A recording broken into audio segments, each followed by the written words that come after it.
The coffee machine gurgled its last breath at exactly 6:47 in the morning, the same moment Marcus Williams noticed something profoundly wrong with the world outside his apartment window. He stood there in his worn Yankees shirt and boxers, watching his neighbor Mrs. Patterson stumble across the parking lot in a way that made his stomach clench with an inexplicable dread.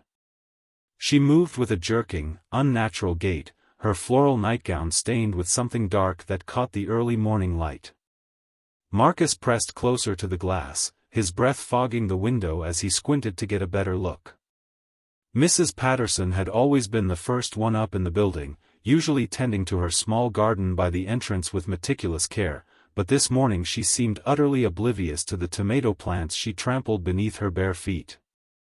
3 blocks away, Detective James Rodriguez sat in his patrol car finishing the last of his night shift paperwork, completely unaware that the multiple disturbance calls he had logged in the past hour were not random incidents but rather pieces of a horrifying puzzle. His radio crackled with another call, the dispatcher's voice carrying an unusual edge of panic as she reported an assault at Mercy General Hospital. James rubbed his tired eyes and reached for his coffee, making a mental note that this was the 4th hospital-related call that night. Across town in the upscale suburb of Willowbrook, college student Emma Foster was already awake, her biology textbook open on her lap as she prepared for midterms in her family's spacious kitchen. She heard her father, Dr. Richard Foster, moving around upstairs with unusual urgency, his phone ringing incessantly since 5 in the morning. When he finally came downstairs, his face was ashen, his hands trembling as he poured himself coffee. Emma asked if everything was okay, but her father simply stared at the small television on the counter where the morning news anchor reported on what they were calling a widespread outbreak of violent behavior across the city. The anchor's professional composure was beginning to crack, her eyes darting off camera as if seeking reassurance from her producers. Meanwhile, at Riverside Elementary School, janitor Tom Chen arrived to unlock the building, his key ring jingling in the pre-dawn silence. He had worked at the school for 15 years and prided himself on having the hall spotless before the teachers arrived, but today something felt different. The air seemed heavier somehow, and when he opened the main entrance, he could have sworn he heard moaning coming from the direction of the nearby strip mall.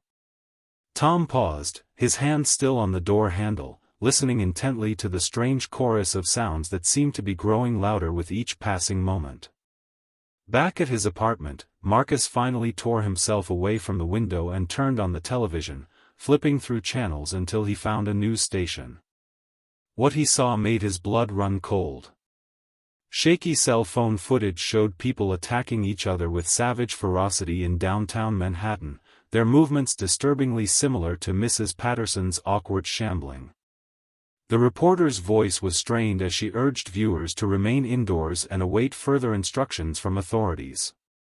Marcus grabbed his phone and dialed his sister Catherine, who lived in Brooklyn with her husband and 2 kids. The call went straight to voicemail. He tried again, then again, his heart pounding harder with each failed attempt. Detective Rodriguez arrived at Mercy General to find absolute chaos. Nurses and doctors were running through the parking lot, some helping injured colleagues, others simply fleeing in blind panic. A security guard he recognized, a usually calm man named David, grabbed his arm with surprising strength and pulled him back toward his patrol car. The guard's eyes were wide with terror as he explained in rapid, breathless sentences that something was wrong with the patients, that they had started attacking staff about an hour ago, that the bites were spreading some kind of infection that made people go crazy. James instinctively reached for his radio to call for backup, but the airwaves were already flooded with similar calls from across the city. Emma watched her father gather supplies with mechanical efficiency, loading their SUV with bottled water, canned food, and his hunting rifle from the garage. She wanted to believe this was an overreaction, that whatever was happening would be resolved by authorities within hours, but the look in her father's eyes told a different story. He had seen something at the hospital during his emergency conference call, something that had transformed him from the rational, measured surgeon she had known all her life into someone preparing for the unthinkable. The sun continued its indifferent rise over the city, illuminating a world that would never be the same again. The screaming started in earnest around 8:30 in the morning, just as the city should have been settling into its usual rush hour rhythm. Marcus Williams had managed to reach his sister Catherine on her cell phone, and the relief in her voice quickly dissolved into panic as she described what she was seeing from her apartment window in Brooklyn. Dozens of people were flooding the streets, running from something Marcus could hear even through the phone, a grotesque symphony of moans and snarls that made his skin crawl. Catherine was crying now, telling him that her husband Derek had gone downstairs 20 minutes ago to move their car and hadn't come back. Marcus pressed his forehead against his own window, watching as more neighbors emerged from the building only to encounter Mrs. Patterson and 3 others who had joined her, their bodies moving with that same jerking, purposeless motion except when they spotted someone living, and then they moved with terrifying intent. He told Catherine to lock her doors, push furniture against them, and keep the kids quiet, his voice steadier than he felt. He promised her he would find a way to get to them, even though he had no idea how he would cross a city that was rapidly descending into nightmare. Detective Rodriguez had seen terrible things in his 15 years on the force, but nothing had prepared him for what was unfolding at Mercy General Hospital. The security guard David had been right, the infection or whatever it was spread through bites, and it worked with horrifying speed. James watched from behind his patrol car as a nurse who had been bitten just minutes earlier began to convulse, her body going rigid before she collapsed. He called out to her, asking if she needed medical assistance, but even as the words left his mouth, he knew how absurd they sounded. What kind of medical assistance could help when the hospitals themselves had become ground zero for this outbreak? The nurse's eyes opened, but they were vacant, clouded over with a milky film that made James's stomach turn. She rose with unnatural stiffness and immediately turned toward a young doctor who was trying to help evacuate patients. James drew his weapon, his hands shaking as he aimed at the infected nurse, but he couldn't pull the trigger. She had been a person just minutes ago, someone with a family, a life, dreams. His hesitation nearly cost the doctor his life, and James finally fired a warning shot into the air, the crack of gunfire causing a momentary pause in the chaos. It wasn't enough, the infected didn't respond to fear or threats the way living people did, and James realized with mounting horror that the rules of engagement he had trained for his entire career were utterly useless now. Emma Foster sat in the passenger seat of her family's SUV as her father navigated through increasingly congested streets, heading toward her mother's office downtown. Dr. Richard Foster had tried calling his wife Jennifer repeatedly, but the cell networks were beginning to fail under the strain of millions of people trying to reach loved ones simultaneously. Emma clutched her phone, scrolling through social media feeds that were exploding with videos and desperate messages.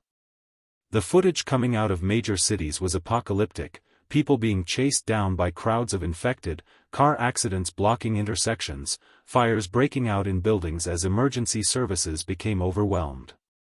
One video showed a police barricade being overrun somewhere in Chicago, the officers firing into the mass of bodies shambling toward them, but there were too many, and the infected kept coming even after being shot multiple times. Emma's father saw her watching and told her to put the phone away, his voice tight with barely controlled fear. They passed a grocery store where people were smashing windows and fighting over supplies, the veneer of civilization stripped away in a matter of hours. A man ran in front of their SUV carrying an armful of water bottles, his face wild with panic, and Dr. Foster had to swerve to avoid hitting him. Emma looked back and saw why the man was running. A group of infected had cornered several shoppers in the parking lot, and what happened next made Emma turn away, her hand over her mouth as she fought the urge to vomit. Tom Chen had locked himself inside the school's maintenance office, his breathing ragged as he tried to process what he had witnessed in the past hour. The moaning from the strip mall had grown louder, and when he went to investigate, he found the source, at least 50 people stumbling through the parking lot, attacking anyone they encountered. Tom had run back to the school, his years of staying fit suddenly paying dividends as he outpaced the faster infected who had given chase. Now he sat with his back against the door, listening to the sounds outside and trying to figure out his next move. His wife Rachel worked at a dental office across town, and his daughter Jessica was supposed to be at her college dorm. He had tried calling both of them, but like everyone else, he couldn't get through. The radio on his workbench was tuned to the emergency broadcast system, and the announcements were becoming more dire with each update. The governor had activated the National Guard, major highways were being closed, and citizens were being urged to seek shelter and avoid contact with anyone showing signs of infection, aggressive behavior, loss of cognitive function, and an insatiable desire to attack others. Tom looked at the tools hanging on his workshop walls, wrenches, hammers, a crowbar, and realized these might be the only things standing between him and the fate he had seen in the parking lot. He grabbed the crowbar, testing its weight in his hands, and began to formulate a plan to reach his family, even if it meant going through hell itself. Marcus finally made his decision. He couldn't stay in his apartment while his sister and her family were in danger across the city. He dressed quickly in jeans and a thick jacket, then began gathering supplies, a backpack filled with water bottles and granola bars, a baseball bat he kept in his closet, and a knife from the kitchen. He looked around his apartment one last time, at the normal life he had been living just hours ago, and wondered if he would ever see it again. The hallway outside was eerily quiet, and Marcus moved carefully toward the stairs, avoiding the elevator that could become a death trap. On the third-floor landing, he encountered his neighbor Mr. Kowalski, who was also trying to leave. The older man was armed with a golf club and looked just as terrified as Marcus felt. They agreed to move together, two sets of eyes better than one, and descended the remaining floors in tense silence. When they reached the lobby, they could see through the glass doors that the parking lot had become a war zone. Mrs. Patterson and her infected companions had grown to a group of at least a dozen, and they were attacking anyone who tried to reach their vehicles. Marcus and Mr. Kowalski exchanged glances, both understanding that their journey was going to be far more dangerous than either had imagined, and that the city they knew had already fallen to the first wave of the dead. The mid-morning sun beat down mercilessly on a city tearing itself apart, indifferent to the suffering below. Marcus Williams and Mr. Kowalski crouched behind a dumpster in the apartment complex's parking lot, watching the infected swarm around abandoned vehicles like moths drawn to flame. The older man's breathing was labored, his golf club gripped so tightly his knuckles had turned white. Marcus scanned the area, looking for any path that might get them to his truck parked 3 rows away. The infected seemed to respond to sound and movement, their clouded eyes unable to see clearly but their hearing apparently intact. He picked up a crushed soda can and threw it as far as he could toward the opposite end of the lot. The clatter brought immediate results. Several of the infected turned and shambled toward the noise, creating a temporary gap in their patrol pattern. Marcus grabbed Mr. Kowalski's arm and they ran, keeping low and moving as quietly as possible. They were halfway to the truck when one of the infected, a teenage boy Marcus recognized from the building, turned and spotted them. The boy's mouth opened in a horrific moan that brought the others wheeling around. Marcus fumbled with his keys, his hands shaking so badly he dropped them twice before managing to unlock the door. Mr. Kowalski swung his golf club at the approaching infected teenager, connecting with the boy's shoulder but barely slowing him down. Marcus yanked the older man into the truck just as several infected reached them, their hands slapping against the windows with disturbing persistence. Detective James Rodriguez had made a decision that went against every instinct in his body. He had to get home to his daughter Maya. His wife had died 3 years ago from cancer, and Maya was all he had left in this world. She was staying with his mother across town, and the thought of them facing this nightmare alone filled him with a desperate urgency that overrode his duty to help the people at the hospital. He had tried coordinating with other officers, but the radio traffic had devolved into chaos, panicked voices calling for backup that would never come, screaming that cut off mid-transmission, and eventually, just static. James navigated his patrol car through streets clogged with abandoned vehicles and wandering infected. He had learned quickly that hitting them with the car was ineffective unless you struck them hard enough to cause catastrophic damage to the brain, anything less and they simply got back up and continued their relentless pursuit of the living. At an intersection near the financial district, he encountered a horrifying scene that would haunt him for whatever time he had left. A school bus had crashed into a storefront, and infected were pulling children through the emergency exit while a few teachers tried desperately to fight them off with nothing but their bare hands. James slammed on his brakes and grabbed the shotgun from his trunk, running toward the bus even as his rational mind screamed at him that he couldn't save everyone. He fired 3 shots, dropping 3 infected, and helped pull 2 children and a teacher to safety. The teacher, a young woman named Michelle Roberts, clutched the children close and thanked him through her tears. James told them to get in his patrol car, but Michelle's eyes went wide as she looked past him. He turned to see a wave of infected pouring out of the nearby office buildings, drawn by the sound of gunfire. There were too many, dozens upon dozens, and James made the hardest choice of his life. He pushed Michelle and the children toward a nearby fire escape and told them to climb, then ran in the opposite direction, firing his shotgun to draw the infected away from them. Emma Foster watched her father's hands grip the steering wheel with white-knuckled intensity as they approached downtown, where her mother's accounting firm occupied the 12th floor of a high-rise building. The streets here were even worse than the suburbs, with entire blocks engulfed in flames and the infected roaming in massive groups that seemed to be growing by the hour. Dr. Richard Foster's medical training had given him a clinical understanding of what was happening, some kind of pathogen that attacked the brain, shutting down higher functions while leaving the brain stem active, creating creatures driven purely by base instincts and aggression. He had explained this to Emma in a detached, professional voice that scared her more than the screaming outside because it meant her father was trying to distance himself emotionally from the horror they were witnessing. They parked 2 blocks from the high-rise, as close as they could get with the gridlocked traffic, and Dr. Foster pulled out his hunting rifle. Emma asked if she should come with him, but he shook his head firmly, telling her to lock the doors and duck down if any infected approached. He promised he would be back with her mother in 15 minutes, 20 at most. Emma wanted to believe him, wanted to trust in her father's confidence and capability, but as she watched him jog toward the high-rise, weaving between abandoned cars and staying low to avoid detection, she couldn't shake the feeling that she might never see either of her parents again.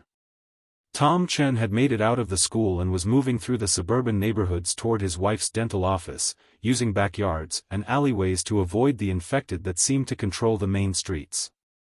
His crowbar had already saved his life twice, once when an infected neighbor had lunged at him from behind a fence, and again when he had to force his way through a locked gate. The world had transformed into something unrecognizable in just a few hours. Houses that had been decorated for upcoming holidays now stood silent with doors hanging open, cars left running in driveways as their owners fled or were dragged down by the infected, and the constant sound of car alarms, screams, and that terrible moaning that seemed to come from every direction. Tom paused behind a garden shed to catch his breath and check his phone for what felt like the 100th time. Still no signal for calls, but he had downloaded an offline map before the internet went down completely, and according to it, he was only half a mile from Rachel's office. He was about to continue when he heard voices, actual human voices, coming from a house to his left. Tom crept closer and saw through a window that a family of 4 had barricaded themselves inside, the father reinforcing the doors with furniture while the mother tried to comfort 2 crying children.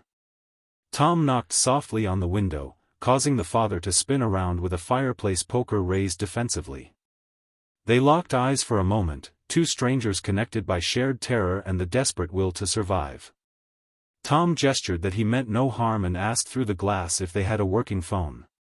The father shook his head but pointed down the street, indicating that there was a police station 3 blocks south.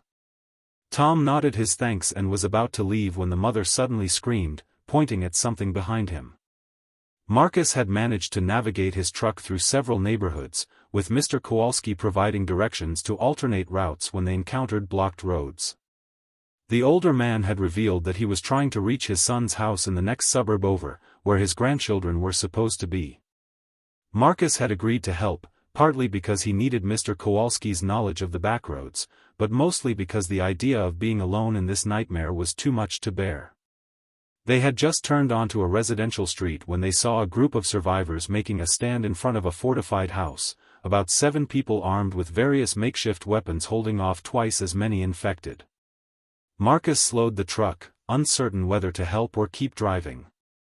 Mr. Kowalski made the decision for him, rolling down his window and shouting at the survivors to fall back to the truck.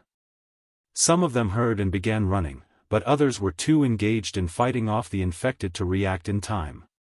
Marcus pulled up as close as he dared, and Mr. Kowalski opened the back door.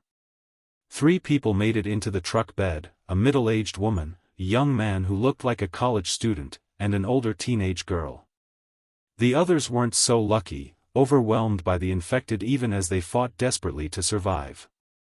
Marcus hit the accelerator before the infected could reach his truck, his heart hammering as he heard the 3 survivors in the back pounding on the roof to signal they were secure. Mr. Kowalski turned in his seat to look at their new companions through the rear window and said quietly that they were going to need a better plan than just driving around hoping to outrun the infected.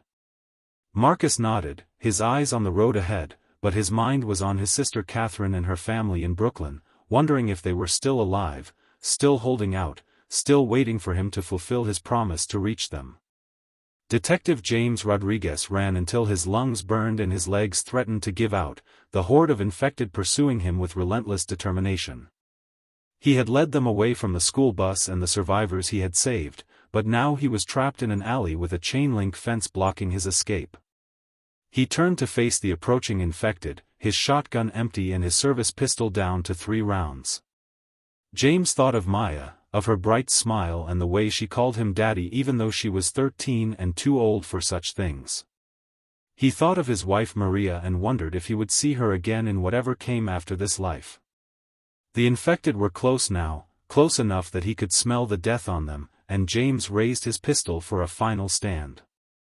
Just as the first infected reached for him, a rope ladder dropped from above. He looked up to see a firefighter on the roof gesturing frantically for him to climb.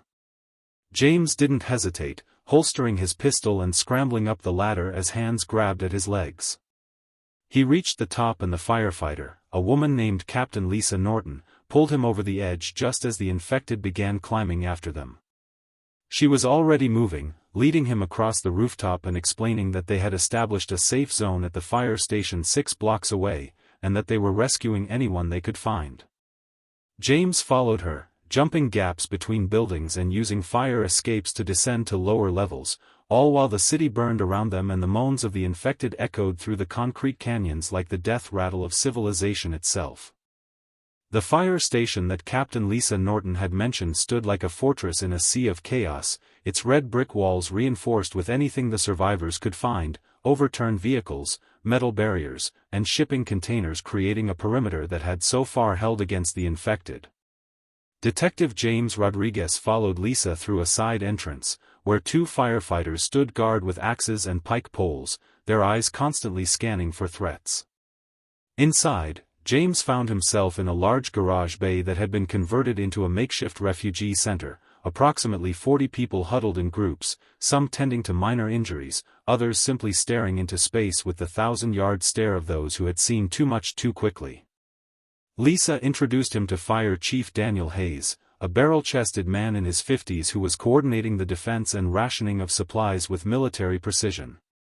Chief Hayes shook James's hand and immediately put him to work, explaining that they needed every able-bodied person to help fortify their position because the infected were growing in numbers by the hour, and it was only a matter of time before they tested the perimeter in force. James asked about communication with the outside world, and Hayes's expression darkened. He led James to a radio room where a young firefighter named Kevin Park was cycling through frequencies, trying to raise anyone official. What they were hearing instead were fragments of desperate transmissions, military units reporting being overrun, FEMA camps collapsing, and most chilling of all, reports that this wasn't just happening in their city but across the entire country, possibly the entire world. Marcus Williams's truck had become a lifeline for more than just himself and Mr. Kowalski. The 3 survivors they had picked up, a woman named Patricia Moore who had been a nurse before the world ended that morning, a college student named Tyler Washington who had been on his way to class when the outbreak started, and a 17-year-old girl named Brianna Chen who had lost her entire family in the first hour, had proven invaluable in navigating the increasingly dangerous streets. Patricia's medical knowledge had already helped them identify which injuries were bites and which were just scrapes, a distinction that meant the difference between life and becoming one of the infected. They had stopped at a gas station that appeared abandoned, desperately needing fuel if Marcus was going to make it all the way to Brooklyn. Tyler and Marcus cleared the building while Mr. Kowalski stood guard outside with Brianna and Patricia. The inside of the gas station was a mess, shelves ransacked and the floor sticky with spilled drinks, but it was mercifully empty of both survivors and infected. Marcus was filling a gas can when he heard Patricia scream. He and Tyler sprinted outside to find a group of infected emerging from the wooded area behind the station, at least 20 of them, drawn by the sound of their voices. Mr. Kowalski was already swinging his golf club, but the numbers were overwhelming. Marcus made a split-second decision, telling everyone to get in the truck while he finished pumping gas.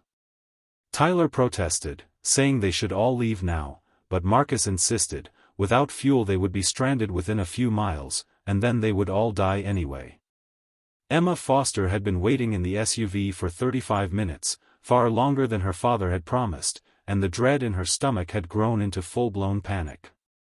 The streets around her had deteriorated even further, with more infected shambling between the cars and occasional survivors running past in blind terror. She had ducked down twice when infected approached the vehicle, holding her breath as they pressed their faces against the windows before losing interest and moving on. Her phone battery was down to 15%, and she was debating whether to try calling her father again when she saw movement near the high-rise entrance. Her heart leaped until she realized it wasn't her father but her mother, Jennifer Foster, stumbling out of the building with 2 other people from her office. Emma couldn't help herself, she honked the horn and waved frantically, trying to get her mother's attention.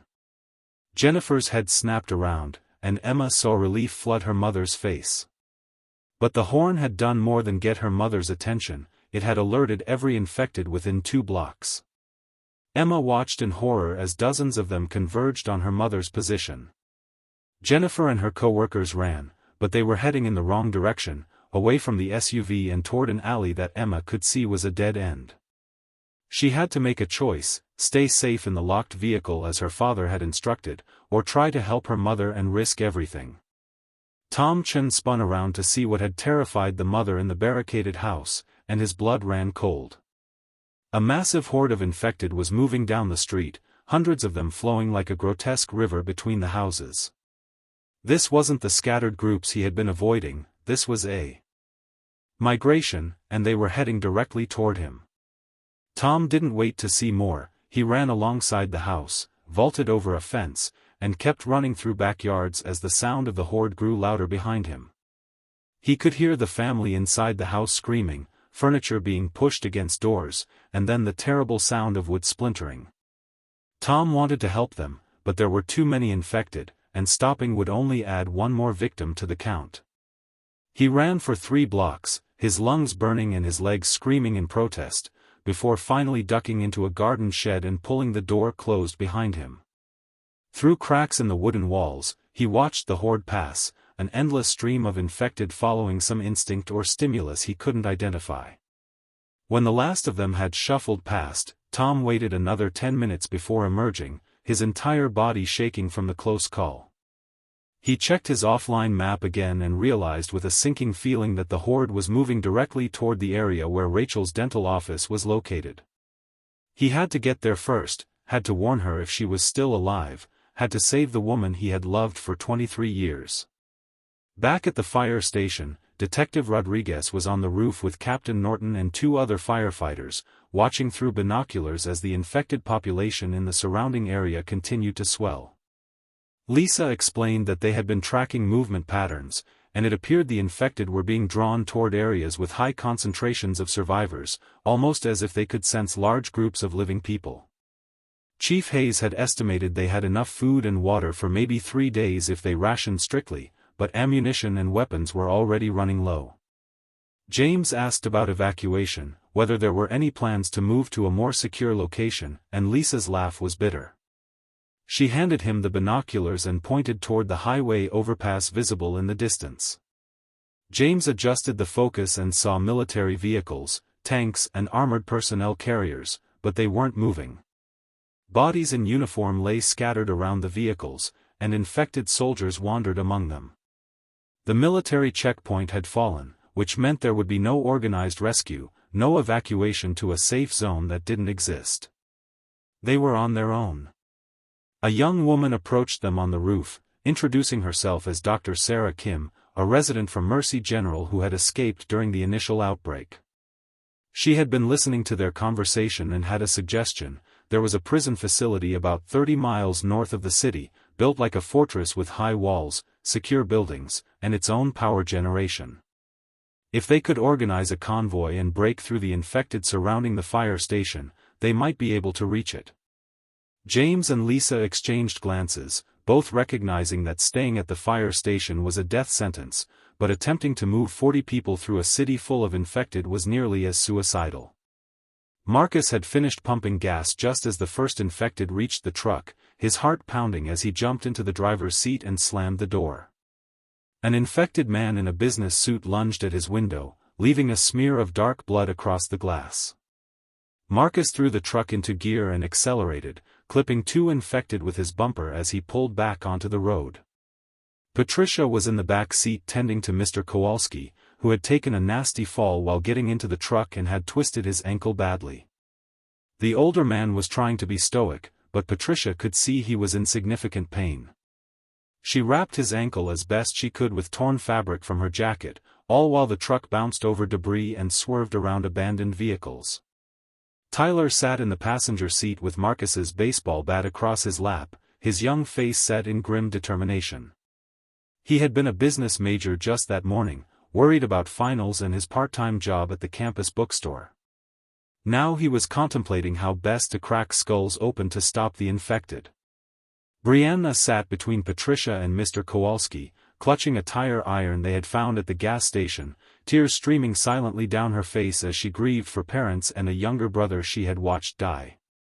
Marcus glanced at his new companions in the rearview mirror and realized they had become a family of necessity, bound together by survival and the slim hope that somewhere in this nightmare world, there was still a place worth reaching. He turned the truck north, deciding that Brooklyn would have to wait, because Mr. Kowalski's grandchildren were closer, and every mile they drove brought new horrors that made the journey seem more impossible. Emma Foster had made her choice. She started the SUV and drove toward her mother, honking the horn continuously to draw the infected toward her and away from Jennifer. It worked, perhaps too well, as infected began converging on the SUV from multiple directions. Emma pulled up to the alley entrance where her mother and her co-workers had taken shelter, screaming for them to get in. Jennifer recognized the vehicle and ran, but the 2 co-workers hesitated, terrified of leaving their hiding spot. That hesitation cost them their lives as infected poured into the alley from the opposite end. Jennifer reached the SUV and threw herself into the passenger seat, sobbing as Emma accelerated away from the nightmare behind them. Mother and daughter held hands across the center console, both shaking, both crying, both alive. Jennifer finally composed herself enough to ask about Richard, and Emma had to tell her that Dad had gone into the building to find her, that he should have been with her. Jennifer's face went pale as she realized what had happened. They had missed each other somehow, passed on different stairwells or exits. Emma wanted to turn back, but her mother grabbed her arm and told her no, that her father would want them to survive, that he was resourceful and strong and would find his way to safety. But both women knew the truth. In this new world where the dead walked and cities burned, separation likely meant death, and the chances of ever seeing Richard Foster alive again were vanishingly small. Emma drove north because she didn't know what else to do, joining the stream of refugees fleeing the city, heading toward an uncertain future in a world that had ended before lunchtime on what should have been an ordinary Tuesday. Darkness fell over the ruined city like a shroud, and with it came a new level of terror that none of the survivors had anticipated. The infected seemed more active at night, their moans echoing through empty streets with increased frequency and intensity. Marcus Williams had finally reached the suburb where Mr. Kowalski's son lived, but what they found crushed the old man's spirit. The house had been overrun, windows shattered and the front door hanging off its hinges. Mr. Kowalski had insisted on going inside despite the obvious danger, and Marcus had accompanied him, flashlight in one hand and baseball bat in the other. They found Mr. Kowalski's son in the master bedroom, infected and chained to a radiator, a mercy his wife had apparently shown him before fleeing with the grandchildren. The note left on the dresser explained that she was heading to her sister's farm in Pennsylvania, that she was sorry, that she hoped her father-in-law would understand. Mr. Kowalski stood there for a long moment, looking at what his son had become, before asking Marcus to wait outside. The sound of the golf club connecting with Skull echoed through the house 3 times before Mr. Kowalski emerged, his face wet with tears but his eyes hard with resolve. He told Marcus that they needed to find his daughter-in-law and grandchildren, that Pennsylvania wasn't that far, that family was all that mattered now. The group had taken shelter in the house for the night, with Patricia and Tyler boarding up the broken windows while Brianna kept watch. They had found some canned food in the pantry and bottled water in the garage, enough for a few days if they were careful. As they sat in the darkened living room, eating cold soup straight from the cans, Marcus finally told them about his sister Catherine in Brooklyn, about the promise he had made to reach her. Patricia pointed out gently that Brooklyn was over 200 miles away through infected territory, and that his sister might already be gone. Marcus knew she was right. Logically he understood that the chances of Catherine and her family surviving this long were slim, but he couldn't let go of the hope, couldn't abandon them without trying. Tyler suggested a compromise. They would help Mr. Kowalski find his family in Pennsylvania, and if they succeeded, if they found a safe place to regroup, then they could plan a mission to Brooklyn with better supplies and more people. It made sense, but Marcus struggled with the guilt of choosing strategic wisdom over his desperate need to save his sister. Outside, the infected wandered past the house in groups of 3 and 4, their shadows passing across the boarded windows like a grim parade. Brianna whispered that she had read somewhere that the human brain could adapt to anything given enough time, and she wondered how long it would take before this nightmare started feeling normal. Detective James Rodriguez had spent the evening at the fire station helping to organize watch rotations and reinforcing weak points in their perimeter. Chief Hayes had decided to attempt the convoy to the prison facility at first light, giving them the night to prepare vehicles and gather supplies. Dr. Sarah Kim had been working with the injured, doing what she could with limited medical supplies, and she had pulled James aside to share a disturbing observation. Several people in the shelter were showing early signs of infection despite having no visible bite wounds. She theorized that the pathogen might be airborne or transmitted through scratches and other minor contact they hadn't initially considered dangerous. If she was right, it meant that some of the people they were planning to evacuate were ticking time bombs who would turn during the journey and attack from within. James brought this information to Chief Hayes and Captain Norton, and together they made the hardest decision of their lives. Everyone would need to be examined before departure, and anyone showing symptoms would have to be left behind with supplies and the option to end things on their own terms. The announcement caused an uproar among the survivors, with accusations of murder and abandonment flying through the garage bay. A man named Robert Mills, who had been showing early symptoms including a low-grade fever and disorientation, pulled a gun he had been concealing and threatened to shoot anyone who tried to leave him behind. The standoff lasted 20 agonizing minutes before Robert's wife, a woman named Jennifer Mills, talked him down by agreeing to stay with him, to face whatever came together. Tom Chen had finally reached the dental office where his wife Rachel worked, but the building was dark and appeared abandoned. He had approached carefully, using his crowbar to pry open a side door when he found the main entrance locked. Inside, the office was a mess, chairs overturned and dental equipment scattered across the floor, but there was no blood and no bodies. Tom called out for Rachel, his voice echoing through the empty rooms, but received no answer. He was about to leave when he noticed something on the receptionist's desk, a note in Rachel's handwriting. His hands trembled as he read it. She had evacuated with several co-workers when the infected had surrounded the building, and they were heading to a community center that was supposedly organizing a safe zone. The note was addressed to him specifically, ending with instructions to meet her there and a simple declaration of love. Tom felt tears streaming down his face as he clutched the note, the first good news he had received all day. The community center was only 2 miles away, but those 2 miles might as well have been 200 given the number of infected he had seen roaming the streets. He checked his phone and saw that it was nearly 9 at night, far too dangerous to attempt the journey in darkness.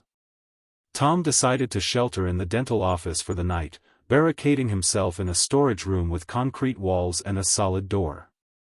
He sat on the floor with his back against the wall, the crowbar across his lap and Rachel's note clutched in his hand, listening to the sounds of the infected city and praying that morning would bring him one step closer to his wife. Emma and Jennifer Foster had joined a convoy of refugees heading north on the highway, a loose collection of vehicles moving together for safety in numbers. They had been traveling for hours when the traffic came to a complete stop, a massive pileup ahead blocking all lanes. People began getting out of their cars to investigate, and that's when the screaming started. Infected had been hiding among the wrecked vehicles, and they fell upon the refugees with savage hunger. Emma watched in horror through her rearview mirror as people were pulled from their cars and torn apart. She threw the SUV into reverse and backed up frantically, sideswiping other vehicles as she tried to escape the killing zone. Jennifer was shouting directions, telling her to take the shoulder, to drive through the grass median, anything to get away from the ambush.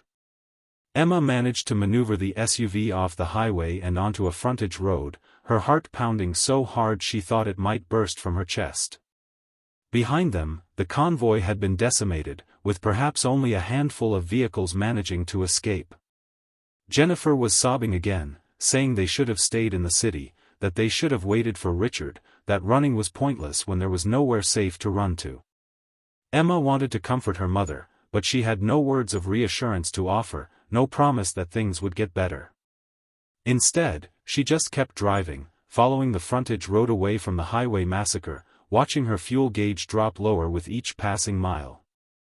Back at the fire station, the night had brought an assault that tested every defense they had constructed. A horde of infected, drawn by the lights and sounds of living people, had surrounded the perimeter and were pressing against the barriers with relentless pressure. James Rodriguez stood on the roof with a hunting rifle, taking careful shots at infected who were climbing over each other to reach the walls. Beside him, Captain Norton was doing the same, her face grim in the glow of the muzzle flashes. Below, firefighters and volunteers were using pike poles and axes to push back infected who breached the first barrier, their shouts of exertion mixing with the moans of the dead. Chief Hayes had made the call to move up their departure time, realizing they wouldn't survive another night like this. At 3 in the morning, they would attempt to break through the horde using fire trucks as battering rams, with the refugees loaded into school buses protected in the center of the convoy. It was desperate and dangerous, but staying had become impossible. Dr. Sarah Kim was helping load supplies into vehicles, working alongside Robert and Jennifer Mills, who had decided to join the convoy despite Robert's symptoms. He had argued that he felt fine, that maybe Dr. Kim was wrong about the incubation period, and she had reluctantly agreed to let him come, though she insisted he ride in a separate vehicle that could be isolated if he turned. The hours crawled by as they prepared, each minute feeling like an eternity as the infected continued their assault on the walls. Marcus and his group had been awakened by sounds from upstairs, footsteps creaking across the floorboards above their heads. They hadn't checked the second floor when they arrived, a potentially fatal mistake. Marcus and Tyler crept up the stairs while the others waited below, weapons ready. What they found in the master bedroom was a young couple, alive and terrified, who had been hiding in the closet since the previous night. The man, who introduced himself as Chris Henderson, explained that he and his girlfriend Ashley Parker had been trapped when infected had broken into the house, the same infected that Mr. Kowalski had encountered. They had remained hidden even when they heard the group enter, too scared to reveal themselves until hunger and thirst had forced them to move around. Marcus brought them downstairs and shared what little food they had, while Chris and Ashley provided valuable information about the neighborhood. They explained that several families had banded together in a cul-de-sac 3 blocks away, using their houses as a compound with walls made from cars and construction materials. It wasn't much, but it was more organized than their current situation. Mr. Kowalski asked if they could stay there and rest before continuing to Pennsylvania, and Chris agreed to guide them in the morning. As the expanded group settled in to wait for dawn, Tyler took the first watch shift, staring out through a gap in the boarded windows at the infected shadows moving through the darkness. He thought about his parents in Seattle, wondered if they were still alive, if they were looking for him the way he was looking for any sign that the world could be saved. A young woman's scream cut through the night from somewhere nearby, followed by gunshots and then silence. Tyler closed his eyes and whispered a prayer he hadn't said since childhood, asking for the strength to survive one more day in a world that seemed determined to extinguish every last spark of humanity. Tom Chun jerked awake from a nightmare only to find himself still living in one. Something was pounding on the storage room door, a rhythmic thumping that made the hinges rattle. He grabbed his crowbar and backed into the corner, his heart racing as he tried to determine if it was infected or survivors. A voice called out, asking if anyone was inside, and Tom nearly wept with relief. He opened the door to find a police officer, a woman named Officer Maria Santos, who had been clearing buildings looking for survivors. She explained that a National Guard unit had set up a defensive perimeter around the community center, and they were evacuating people to a temporary base outside the city. Tom asked about the people who had been at the community center earlier, and Maria checked a list she was carrying. Rachel Chen's name was on it, confirmed as evacuated 6 hours ago to the forward operating base. Tom felt a weight lift from his shoulders that he hadn't even realized he was carrying. Maria offered to escort him to the base, but they would have to move quickly because the National Guard was preparing to pull out at dawn, unable to hold the position any longer. Tom gathered what little he had and followed Maria out into the night, trusting this stranger in uniform because hope was all he had left, and the hope of seeing Rachel again was enough to carry him through whatever darkness lay ahead. Dawn broke over a world that barely resembled the one that had existed 48 hours earlier. The fire station convoy rolled out at exactly 5:30 in the morning, with 2 fire trucks leading the way and acting as massive steel battering rams against the infected that still surrounded their position. Detective James Rodriguez sat in the lead school bus, his service pistol drawn and ready, watching as the fire trucks plowed through the horde with sickening effectiveness. Bodies fell beneath the wheels or were thrown aside by the reinforced bumpers, but there were so many that the trucks had to maintain constant speed to avoid being overwhelmed. Chief Daniel Hayes was driving one of the fire trucks, his face set in concentration as he navigated through the carnage. Captain Lisa Norton manned the truck's radio, coordinating with the other vehicles and calling out directions when they encountered blocked streets. Behind them, 3 school buses carried the refugees, 47 people who had survived the night and were now betting everything on reaching the prison facility 30 miles north. Dr. Sarah Kim sat near the back of the second bus, keeping a careful eye on Robert Mills, who was sweating profusely despite the cool morning air. His wife Jennifer held his hand, whispering reassurances that neither of them believed. The convoy had made it 5 miles when they encountered their first major obstacle, a collapsed overpass that completely blocked the highway. Chief Hayes radioed back that they would need to detour through a residential area, a decision that filled everyone with dread because residential areas meant tight streets and limited maneuverability. As they turned off the highway, the infected seemed to emerge from every house and alley, drawn by the noise of the convoy's engines. The fire trucks continued to push through, but one of the school buses, the third in line driven by a firefighter named Thomas Wright, clipped an abandoned car and blew a tire.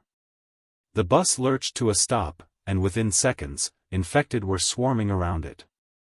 James watched from his bus as Thomas tried to keep driving on the blown tire, but the wheel rim was cutting into the asphalt and slowing them to a crawl. Captain Norton made the call to stop and provide cover while they changed the tire, a decision that would haunt her for the rest of her life. Firefighters and volunteers formed a defensive perimeter around the disabled bus, using axes, baseball bats, and the few remaining firearms to hold back the infected. James joined them, firing his pistol with careful precision, making every shot count. The tire change took 8 minutes that felt like 8 hours, with people screaming as they fought off the endless wave of infected. When the bus was finally mobile again, they had lost 5 people, including Thomas Wright, who had been pulled from the driver's seat and torn apart before anyone could reach him. Marcus Williams and his expanded group had made it to the cul-de-sac compound that Chris Henderson had described, and what they found was both inspiring and heartbreaking. 15 families had banded together, using vehicles, furniture, and construction materials to create walls across the entrance to the cul-de-sac, transforming 5 houses into a fortified community. A man named Victor Ramirez, who had been a construction foreman before the outbreak, had organized the defense with impressive efficiency. He welcomed Marcus's group but explained that resources were already stretched thin, and they could only stay if they contributed to the community's survival. Mr. Kowalski immediately volunteered his knowledge of the neighborhood's layout, Patricia offered her medical skills, and Marcus, Tyler, and Brianna joined the wall defense rotation. Chris and Ashley were reunited with Ashley's parents, who had been among the original families in the compound, and the tearful reunion reminded everyone what they were fighting for.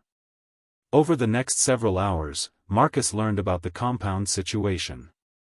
They had enough food for maybe a week if they rationed strictly, limited ammunition, and were running low on water because the municipal supply had failed. Victor had sent out scavenging teams to nearby houses, but each expedition grew more dangerous as the infected population in the area continued to increase. That afternoon, a scavenging team returned with troubling news. They had encountered another group of survivors while raiding a grocery store, and things had turned violent. The other group had opened fire without warning, killing one of Victor's people and wounding another over a pallet of bottled water. Victor called a community meeting to discuss the implications.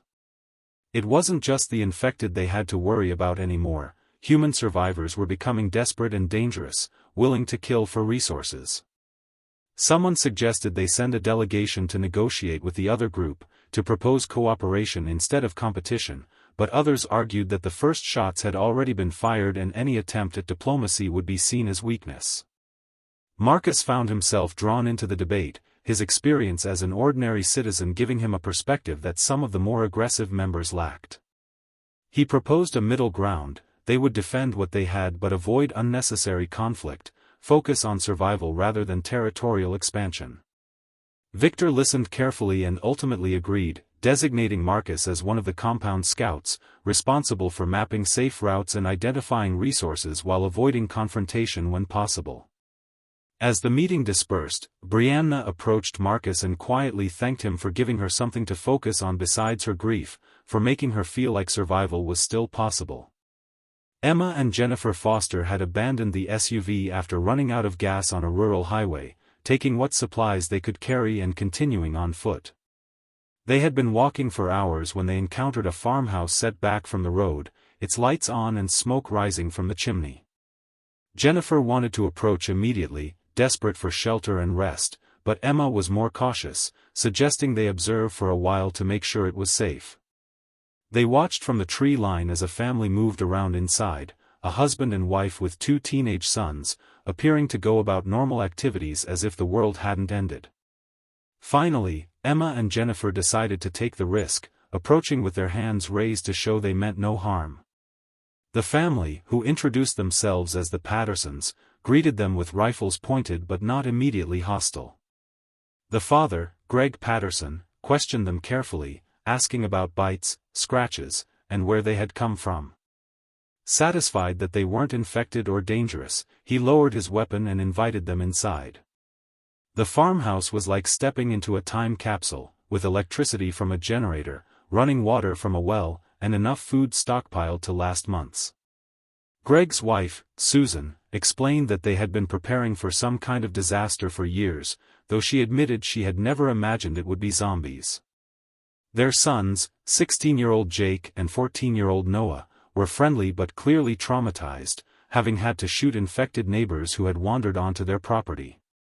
Susan offered Emma and Jennifer a hot meal and beds for the night, kindness that brought both women to tears after the horrors they had endured. Tom Chen had made it to the National Guard Forward Operating Base, a hastily constructed fortress of concrete barriers and military vehicles surrounding what had once been a shopping mall. The base was chaos, hundreds of refugees being processed by overwhelmed soldiers, supplies being rationed, and the constant sound of gunfire from the perimeter where infected tested the defenses.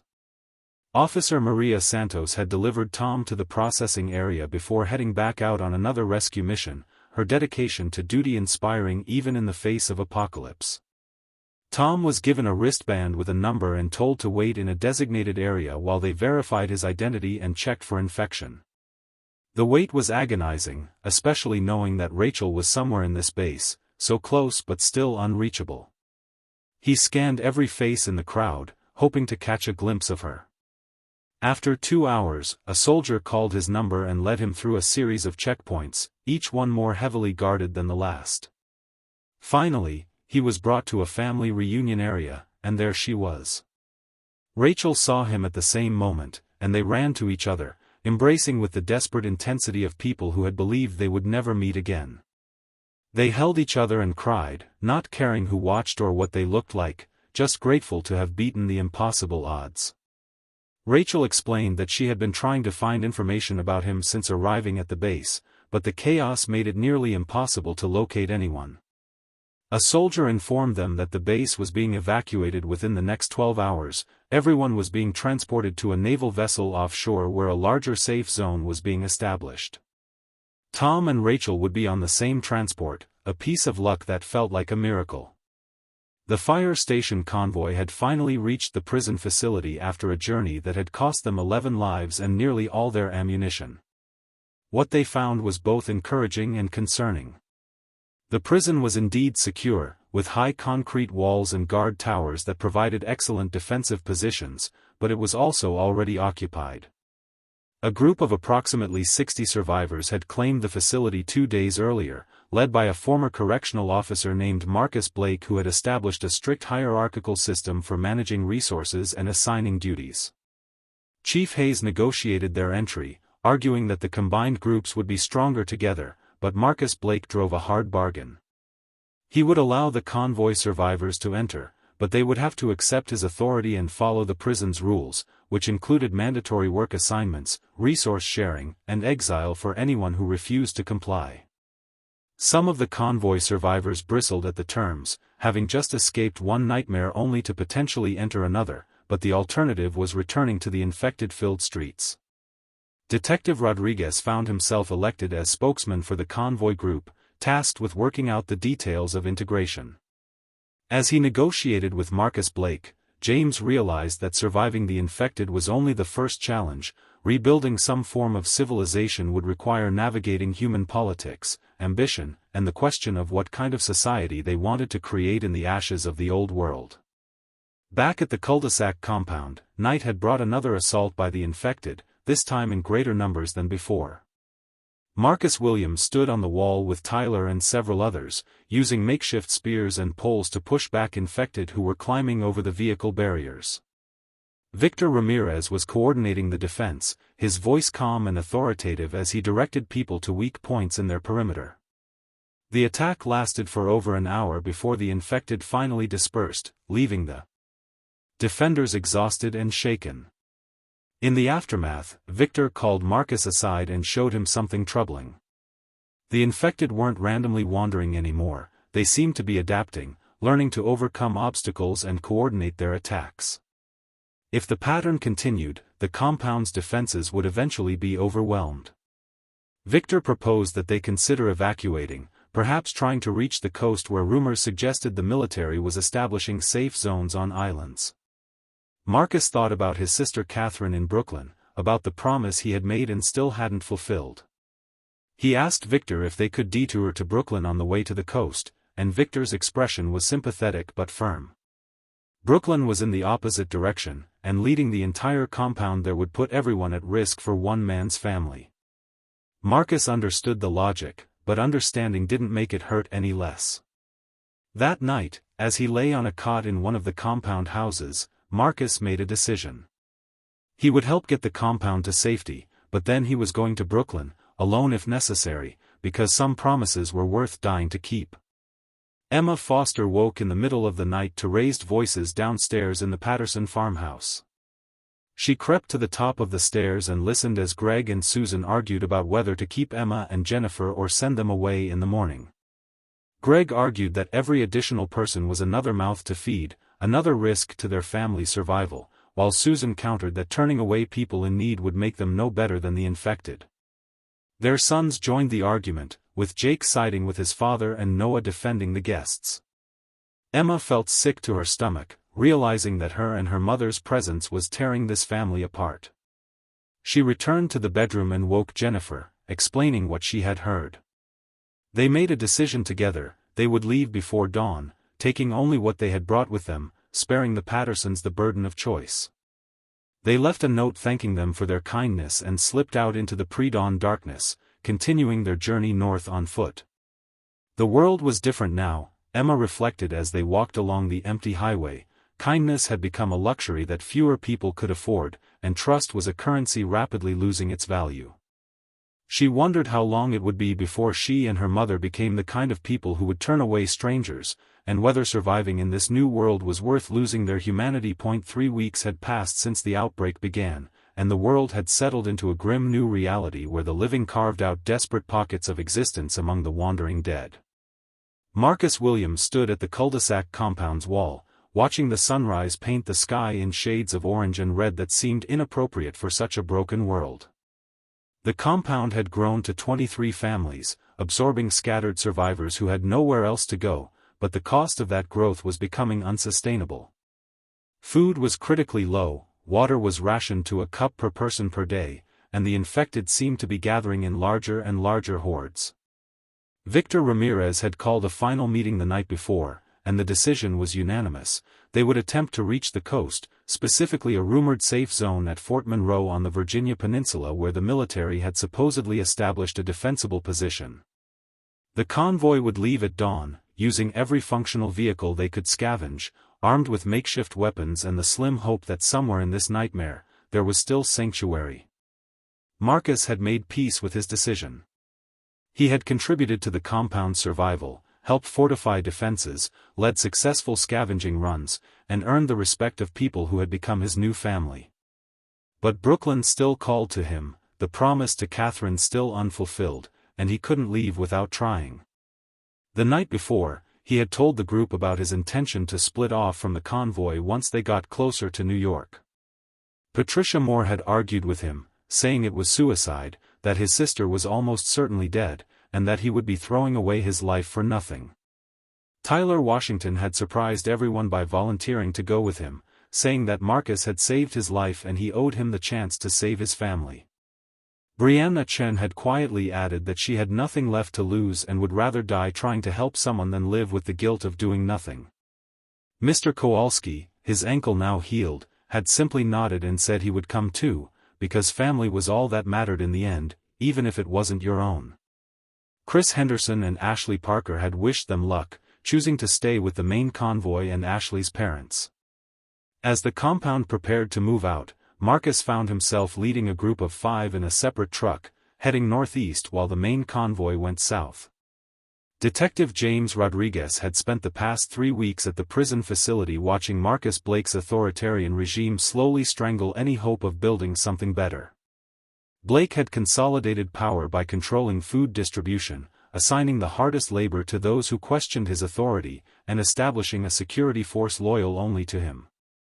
The original fire station group had been marginalized, given the worst jobs and smallest rations, punished for not accepting Blake's leadership without question. James had tried to work within the system, to negotiate and compromise, but he was finally forced to accept that Blake wasn't interested in democracy or fairness, only control. Captain Lisa Norton had been organizing quiet resistance, identifying people willing to stand up to Blake's increasingly tyrannical rule. The breaking point came when Blake ordered the exile of Dr. Sarah Kim, claiming she was hoarding medical supplies when in reality she had been treating people Blake considered unproductive. The exile was a death sentence, and everyone knew it. That night, James and Lisa led a group of 32 people in what amounted to a prison break, ironically escaping from a prison to find freedom. They took what supplies they could carry, 2 vehicles, and slipped out through a maintenance tunnel that Sarah had discovered during her work in the facility. Blake's security force gave chase, and in the firefight that followed, Chief Daniel Hayes was killed providing cover for the escaping group. The refugees from the prison made it to a small town 20 miles away, taking shelter in a high school that they quickly fortified. James found himself thrust into a leadership role he had never wanted, but the group looked to him for direction, and he couldn't let them down. They established democratic principles from the start, decisions made by consensus, resources shared equally, and everyone contributing according to their abilities. It was messy and slow, with arguments and disagreements that sometimes seemed to